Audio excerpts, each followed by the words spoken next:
tardes, mi nombre es José Delgado González, soy psicólogo sanitario y terapeuta de orientación junguiana. Espero que estén todos muy bien. En este vídeo pretendo hablar de un tema fundamental dentro del ámbito de la psicología junguiana, como es la individuación. En un vídeo anterior estuve hablando sobre la dicotomía que existía entre la personalidad número 1 y la personalidad número 2. Les recomiendo que lo visualicen si no lo han hecho, porque la individuación se refiere sobre todo al trabajo con ambas personalidades, tanto la 1 como la 2.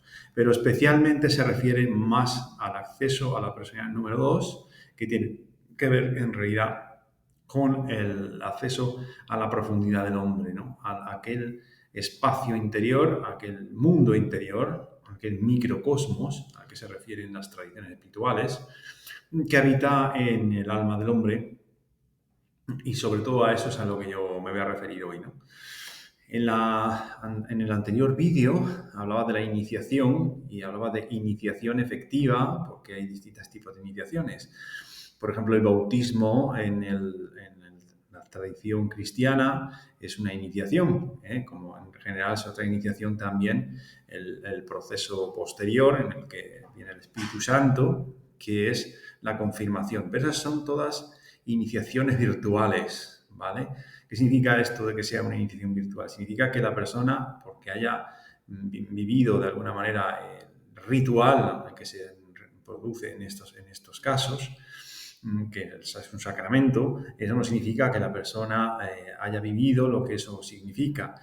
En principio, ahí están las semillas y esas semillas se pueden o no desarrollar. Pero la iniciación de la que yo hablo, que es una iniciación efectiva, es una iniciación a la profundidad del hombre. Y por lo tanto, al acceder a esa profundidad, lo que se accede es a los misterios de la naturaleza, a esos arcanos que se encuentran precisamente allende la conciencia y allende el mundo material, el mundo conocido, el mundo exterior, ¿no? Y por lo tanto se está refiriendo a esa dimensión, a esa esfera, si queremos, interior, a la que las tradiciones se han referido sobre todo como un mundo, interior en el que se expresa y se manifiesta, digamos, el misterio, lo luminoso en términos de Otto Kemper, de uno de los autores, digamos, de la tradición cristiana, además. Bien, me voy a centrar ahora en hablar de la individuación y en qué es esto de la individuación. Bien. La individuación es lo que en psicología, en términos psicológicos, en psicología junguiana, se habla de un proceso en realidad y es, el modo científico y moderno de referirse a esa experiencia de iniciación, a ese descenso a los infiernos, a ese descenso a lo inconsciente y a esa confrontación, digamos, con esa realidad que trasciende, nuestros sentidos exteriores. Bien. Cuando hablamos de individuación, por lo tanto, hablamos de un encuentro con una realidad que nos trasciende, y es un encuentro con una realidad que habita en la profundidad del ser humano. Bien, en esa profundidad del ser humano lo que vamos a encontrar son diferentes tipos de potencias espirituales. En la psicología junguiana hablamos de sombra, es la primera potencia, es el primer paso, digamos, por el infierno, y es el encuentro con la oscuridad que habita en el ser humano y tiene mucho que ver con todos los vicios, digamos, que hemos ido reprimiendo o suprimiendo o negando de nosotros mismos y que normalmente hemos ido proyectando en las personas de nuestro alrededor. Entonces, el primer paso, digamos, que es el paso necesario para continuar con la iniciación, es el encuentro con esta oscuridad. ¿Qué ocurre en esa etapa? Esa etapa es una etapa melancólica, es una etapa depresiva. La persona normalmente pierde de alguna manera la orientación que tenía antiguamente. Por porque se orientaba, digamos, en una serie de valores y de pronto esos valores están como trastocados, ¿no? Porque precisamente está entrando en un ámbito que les resulta desconocido, como es efectivamente la profundidad del alma, y entonces se encuentra, digamos, con todos estos aspectos que tienen que ver con, con lo negativo, lo oscuro de la naturaleza humana, todo aquello que en un primer momento el individuo, pues, como digo, o ha rechazado o incluso son aspectos desconocidos de su personalidad pero que están presentes, digamos, en esa profundidad. Esa primera etapa, que los alquimistas denominan nigredo, oscurecimiento, es un oscurecimiento de la conciencia. La conciencia de pronto entra en ese ámbito y, como digo, se desorienta porque no sabe muy bien dónde ha entrado. ¿Vale? En el antiguo Egipto, por ejemplo, en el libro de los muertos, se dice que la primera potencia con la que se encuentra el alma en su acceso al otro mundo es Anubis, que es un personaje con la cabeza de coyote, ¿no? Y tiene además un aspecto oscuro y dorado. Este personaje es como el psicopompo que conduce al alma hacia el más allá. Bueno, este es un símbolo que a veces aparece en los sueños de pacientes cuando están atravesando precisamente esta etapa. Hay múltiples símbolos que aparecen, por ejemplo, símbolos de muerte, símbolos de edificios que se caen, símbolos de edificios que están ardiendo. Todo esto alude precisamente a que hay una parte, digamos, de su personalidad que se está derrumbando. Esto tiene mucho que ver con el derrumbamiento del yo, identificado de alguna manera únicamente con los aspectos externos, identificado con aquello que ha ido construyendo la conciencia durante prácticamente toda su vida, como es efectivamente mucho de lo que tiene que ver con la persona número uno, con la máscara social, y en su adaptación, digamos, a los valores de la época. Entonces, ¿por qué es digamos, un proceso muy complejo? ¿Por qué se está produciendo en la persona que vive esto una muerte? Y es una muerte simbólica, se está muriendo una parte de él, se está muriendo una parte de su personalidad identificada con los valores de la época y identificada únicamente con digamos, con los sentidos, ¿no? Con aquello que puede percibir con los sentidos y también con los deseos, digamos, materiales. Todo esto es lo que poco a poco se va quemando y entonces la personalidad pasa de alguna manera por un túnel que es realmente bastante difícil, pero que es imprescindible para que luego se produzca el renacer, ¿no? Como vemos, estoy hablando de un proceso, que es un proceso que ocurre en la psique y que tiene que ver, como digo, con todo un peregrinaje, toda una peregrinación por el mundo interno. Lo primero que uno encuentra, por lo tanto, se encuentra con un paisaje lunar, por decirlo en lenguaje simbólico, se encuentra con el paisaje lunar porque es un paisaje oscuro. Entonces ahí se encuentra, digamos, con lo inconsciente. Nosotros llamamos a esto lo inconsciente.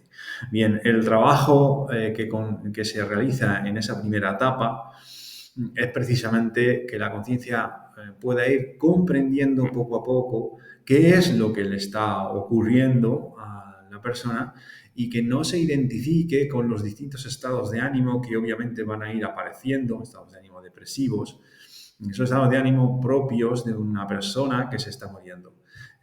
Es decir, propios de una parte de la personalidad identificada, como digo, con aspectos materiales que está muriendo.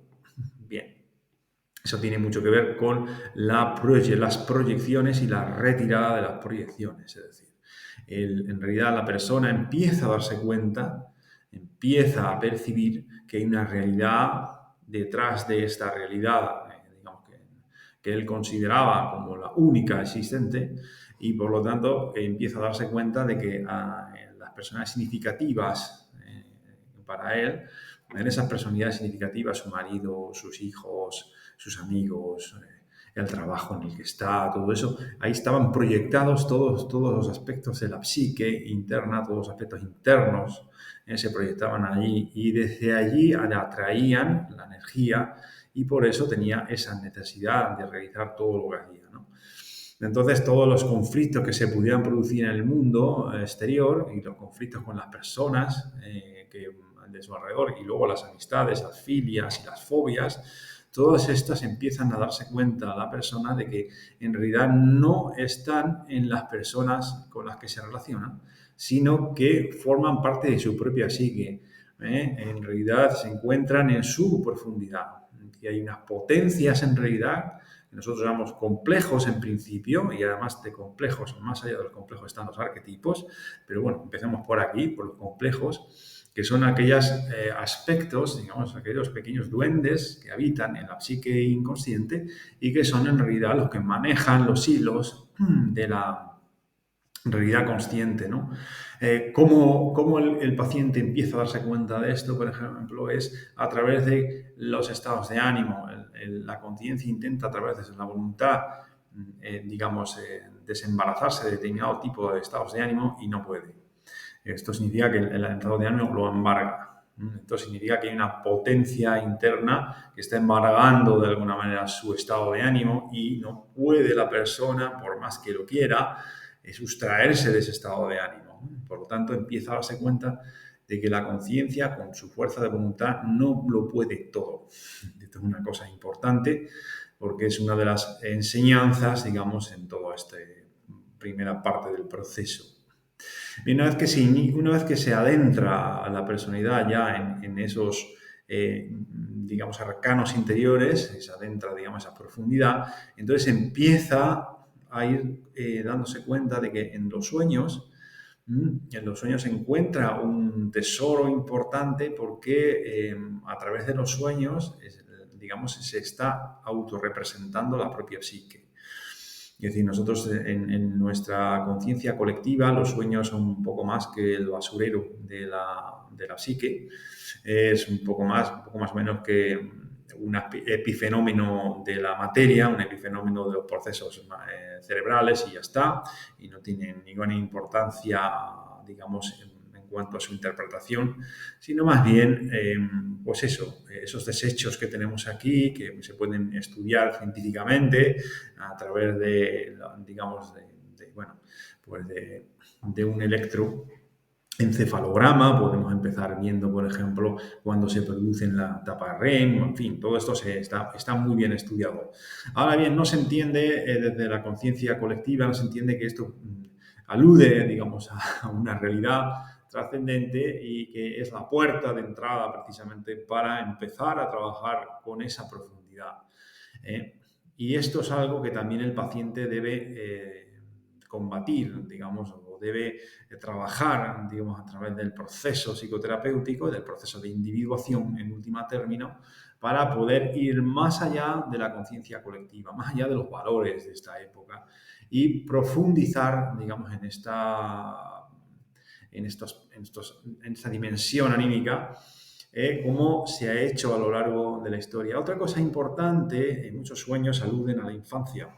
Cuando empezamos a trabajar con esta profundidad, muchos de los sueños aluden a la infancia.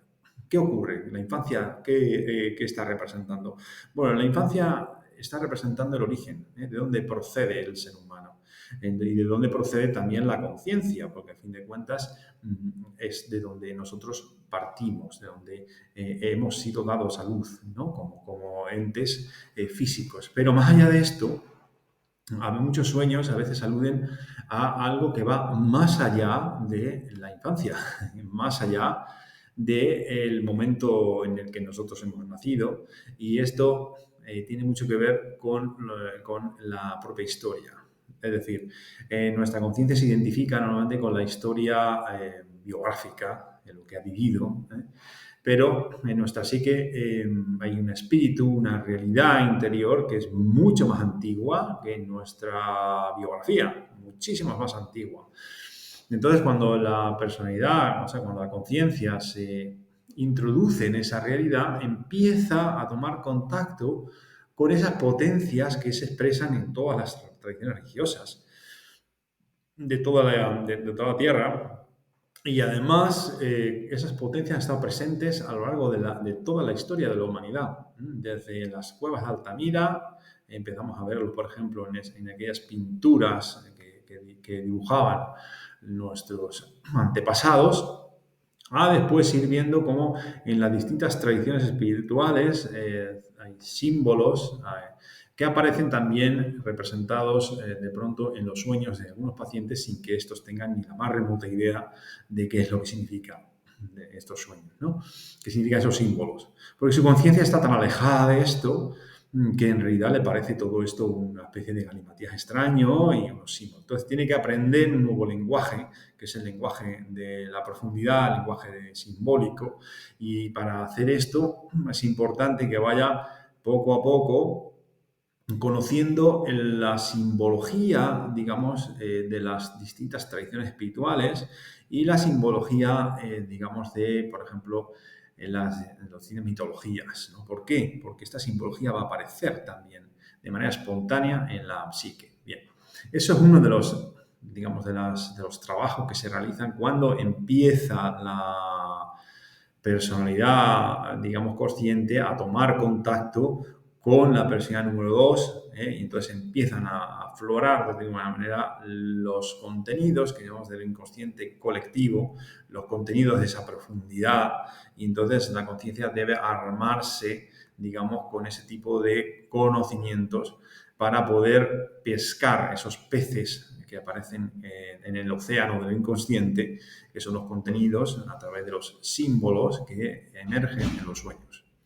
Al mismo tiempo es importante saber que esta etapa, digamos, inicial es una etapa muy dura, en general, pues una etapa en la que la persona poco a poco va dándose cuenta de que una parte de sí mismo empieza a morir.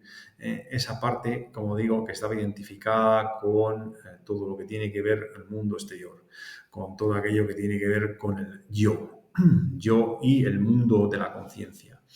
¿Significa que cuando muere desaparece todo esto? No. Significa que ahí está naciendo una personalidad más amplia que aparece, dice, le aparece a la persona, digamos, que está viviendo esto y amplía enormemente, digamos, su ámbito de actuación y su conciencia. Y al mismo tiempo empieza a darse cuenta de que su vida no depende de lo que ocurra en el mundo exterior, no depende en realidad de si el partido político X o el partido político Y está gobernando, o de si está pasando, por ejemplo, trifulcas enormes entre unos y otros. No depende de eso, depende de su relación con esa profundidad. Ahí de eso depende. De hecho, todos estos movimientos colectivos externos, como puede ser, por ejemplo, lo que estamos viendo ahora mismo en España, eso, digamos, está convocado por esa profundidad también. Y de alguna manera, cada uno de los individuos, individualmente, tienen que enfrentar esas polaridades que se manifiestan, digamos, en el mundo objetivo, pero que se manifiestan en el mundo objetivo precisamente porque antes estuvieron en esta realidad interna, pero la conciencia no tiene ni la más remota idea de esto, ¿no? Piensa la conciencia que todo lo que ocurre exteriormente depende en realidad de circunstancias geopolíticas o socioeconómicas, ¿no? Y que todo esto es lo que mueve el mundo y que no hay nada más que esto, ¿no? La persona que trabaja en la profundidad se da cuenta de que eso es solamente, digamos, la fachada y que eso es la expresión de unas potencias espirituales en las cuales la conciencia está en contacto y necesita, de hecho, la conciencia asimilar y comprender adecuadamente. Es decir, detrás de todo conflicto está la psique. Y por lo tanto, si la persona quiere hacer algo para cambiar esto, no es posible hacerlo a través de un movimiento externo, sino más bien de un movimiento interno, de trabajar precisamente con esa profundidad, y al trabajar en esa profundidad se van a manifestar a su conciencia cuáles son las potencias que están en juego en ese conflicto, que también están en juego en su propia psique y que por lo tanto debe enfrentar en su vida individual, en su vida personal, ¿no? Bueno, esto básicamente sería una descripción de algunos aspectos del proceso de individuación y es importante que esto se sepa porque, digamos, los pacientes que quieren dirigirse a hacer una terapia de orientación junguiana deben saber qué significa esto de una psicoterapia de orientación junguiana. No es una psicoterapia cualquiera, no es una psicoterapia cognitivo-conductual, ni una psicoterapia gestáltica, ni una psicoterapia en la que se puedan utilizar determinado tipo de técnicas más o menos consensuadas y que se utilizan más o menos en todos por igual, a que todas aquellas personas que están padeciendo los mismos síntomas y demás. No, esto está bien, esto se puede utilizar, de hecho, con algunos pacientes, pero cuando una persona se dirige a un terapeuta de orientación junguiana debe saber esto. Debe saber que cuando se dirige, primero no se dirige por casualidad, ni tampoco se dirige de manera azarosa. Ocurre en realidad ya de entrada porque ha sido convocado una parte de su proceso precisamente por esa profundidad de la que estamos hablando. Y entonces, iniciar un proceso así es un proceso muy difícil, es un proceso muy duro, porque hace que la persona tenga que ir desprendiéndose de un montón de corazas, como si esto se fuese más o menos una cebolla, se va quitando poco a poco de corazas y se va quitando pieles externas hasta que finalmente llegan al núcleo de lo que realmente son, ¿no? Entonces, esto sí que es un tema fundamental, digamos, para que todos los pacientes sepan, cuando se dirigen a un psicólogo de orientación junguiana, qué es lo que realmente están haciendo, ¿no? Y hacia dónde se están metiendo. Porque esto es lo que hay, no hay que vender humos diciendo, no, vas a ser extraordinariamente feliz y lo vas a pasar muy bien y la terapia va a ser un paso de rositas y no. La terapia, cuando uno empieza a vivir esto, que estamos diciendo un descenso a los infiernos. El descenso a los infiernos es eso, un descenso a los infiernos, un descenso al inconsciente, es esto, precisamente. Otra cosa es lo que ocurre después de que la personalidad atraviese, digamos, las fases más difíciles del proceso, que ocurre después tras la renovación, ¿no? La del renacimiento, que esto puede ocurrir después, pero eso lleva tiempo. Lleva tiempo y hay muchas personas que conocen o saben, en realidad empiezan a saber que tienen que hacer cambios en sus vidas, pero evidentemente, como los cambios son dramáticos, en muchos casos, se resisten a hacerlos. Y es tan importante comprender, digamos, todo el proceso interno a través de la comprensión de los símbolos que surgen, digamos, en lo inconsciente, es tan importante eso como que la conciencia sea responsable de lo que os está diciendo la profundidad. Cómo se posiciona, cómo responde el paciente desde un punto de vista moral ante esos contenidos que están emergiendo desde la profundidad, ¿no? Claro, esta segunda, digamos, esta segunda parte, que es la más difícil también, una de las más difíciles, que es precisamente vincularse con lo inconsciente, responder ante lo que lo inconsciente está intentando decirle a la conciencia, esto es un tema complicadísimo. Si ya es complicado comprenderlo, es más complicado si se descuida el que la conciencia se oriente según los contenidos de lo inconsciente, según lo que lo inconsciente lo está de alguna manera intentando decir y corregir a la conciencia, ¿no? Entonces ya es difícil también. Por lo tanto, como decimos, todo este proceso es un proceso de individuación que la conciencia va girando alrededor de los contenidos del inconsciente y esos contenidos conscientes van girando como si se tratara de una especie de caleidoscopio de manera circular y van dando de alguna manera como distintos matices los sueños de un mismo contenido que nosotros decimos que es un arquetipo y entonces va girando alrededor de ese arquetipo para que la conciencia vaya poco a poco asimilando el contenido este inconsciente y comprendiéndolo y al mismo tiempo que eso que ha comprendido de alguna manera le dé un espacio en su vida. No es únicamente comprenderlo y ya está. Ah, bueno, qué bonito, eso le ocurre al vecino, no me ocurre a mí.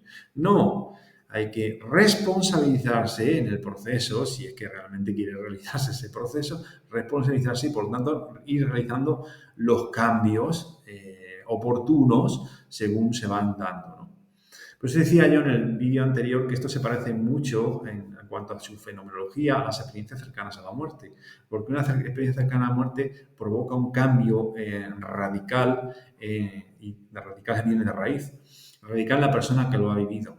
Y después empieza a hacer cambios en su propia vida y entonces, digamos, la jerarquía de valores también cambia, es evidente, ¿no? Bueno, pues esto es un poco para resumir lo que es el proceso de individuación, en qué consiste el proceso de individuación y la relación que tiene el proceso de individuación con la individuación. Hace algunos años yo publiqué un libro que se llama Descubriendo tu auténtica vocación, en el que precisamente hablaba de qué es esto de la vocación, qué relación tiene la vocación con la individuación y con la iniciación, ¿no? Y no solamente lo explicaba, sino que además ponía ejemplos de algunos pacientes que habían atravesado, digamos, esas primeras etapas del proceso. Entonces, iba poniendo los sueños y la interpretación de estos sueños para que se pueda comprender de alguna manera cómo se va dando el proceso. Al mismo tiempo, unos años antes, había publicado un libro que se llama Al final del túnel, que ya va por la segunda edición, en realidad por la tercera, y eso es una novela en la que efectivamente se desarrolla todo el proceso desde que se inicia digamos, el aturdimiento esa nigredo por la cual pasa la conciencia, sobre todo desde ahí, en los primeros pasos de la iniciación, en los primeros pasos del encuentro con la profundidad, qué es lo que ocurre. Y yo me sirvo, sobre todo, de la experiencia clínica para poder escribir ese libro, no solo de la experiencia propia, sino de la experiencia clínica, es decir, es una mezcla de ambas. Y de esta manera intento transmitir al lector en qué consiste en realidad un proceso de individuación, en qué consiste una iniciación, por lo menos en las primeras etapas. Posteriormente publiqué, o en realidad antes, publiqué uno que se llama La Hermandad de los Iniciados, que es una continuación de esa novela en la cual se habla ya de una persona que ha hecho ese proceso de iniciación originalmente, el inicio, y luego cómo se encuentra con otras personas que también han vivido ese proceso, que no son muchas. Y además, como decía en el vídeo anterior, esa experiencia trasciende, digamos, la época del protagonista. Trasciende esa época porque otros iniciados de otras épocas han vivido algo semejante. Lo que pasa es que lo han puesto en un lenguaje diferente, el lenguaje de la época. Por ejemplo, cuando hablo de un ejemplo muy clásico en la tradición cristiana sería San Juan de la Cruz, ¿no? San Juan de la Cruz utiliza un lenguaje que es el lenguaje de la época. Y entonces, pero utiliza ese lenguaje para hablar de la experiencia interior que él tiene, ¿no? Y de las distintas etapas de la experiencia interior. Del mismo modo que Dante, en la época en la que vivió, también en su Divina Comedia habla de las distintas etapas del proceso. Y eso no es una novela, no es un libro cualquiera, es un libro en el que el autor habla de por dónde él ha pasado. Y por eso es interesante ese libro. Más allá de que sea una literatura interesante, que se pueda desgranar desde el punto de vista intelectual, no, lo interesante es que eso está mostrando una experiencia interior profunda. Del mismo modo que el libro rojo de Jung, que lo publicó, es el Liber Novus, es el libro nuevo, escrito en caligrafía medieval, es un libro muy cuidado, con imágenes pintadas por el propio Jung. Esto es también el encuentro de Jung con esa profundidad, esa iniciación, ¿no? Y de esto estamos hablando cuando hablamos del proceso de individuación, y no de nada, digamos, que tenga que ver con la autorrealización de la conciencia. No, esto no va de esto, no va de ampliar más contenidos a través del estudio académico. No, de esto no va. Va de un encuentro con la profundidad, ¿vale? Entonces, bueno, en principio voy a dejar el vídeo por aquí, que yo creo que es suficiente explicación sobre el proceso de individuación, y espero que les haya servido a ustedes para clarificar un poquito qué es esto, y nos vemos en próximos vídeos.